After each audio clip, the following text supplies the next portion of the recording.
दोस्तों, आज की कहानी एक सीख देने वाली है।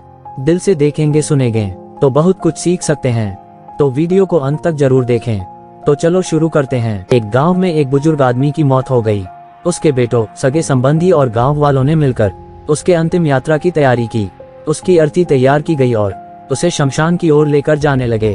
अभी वो लोग कुछ दूर ही पहुंचे थे कि वहां पर दूसरे गांव से एक आदमी आया।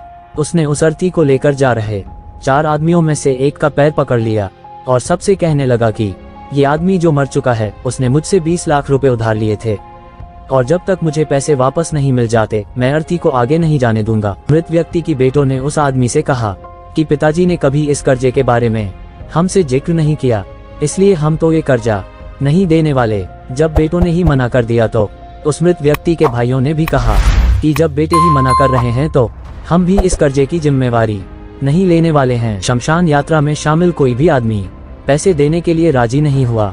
दूसरे गांव से आए उस आदमी ने अर्थी को आगे भी नहीं जाने दिया जब तक कि इस घटना की खबर घर की महिलाओं तक ना पहुंच गई। मरे हुए आदमी की एक बेटी थी।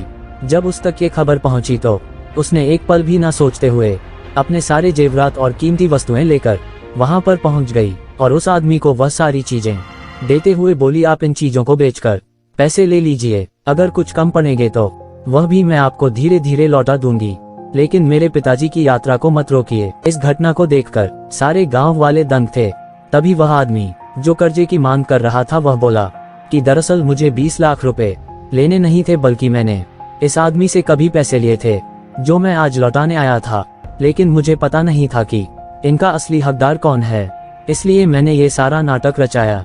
मैं जान चुका हूँ कि मरे हुए आदमी का सच्चा हितैषी ना उसके बेटे हैं और ना ही उसके भाई, बल्कि उसकी बेटी है, इसलिए ये सारे पैसे मैं उसके हवाले करता हूँ और अपने कर्जे से मुक्त होता हूँ। थोड़ी ही देर में जो घटना घटित हो चुकी थी, उससे बेटों के, भाइयों के और बाकी रिश्तेदारों के सर शर्म से झुक गए।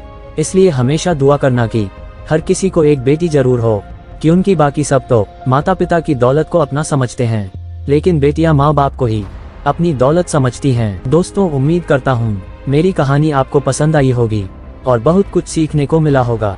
तो प्लीज चैनल को सब्सक्राइब जरूर करें ताकि हर रोज ऐसी मोटिवेशनल कहानी देखने को मिलती रहे। धन्यवाद।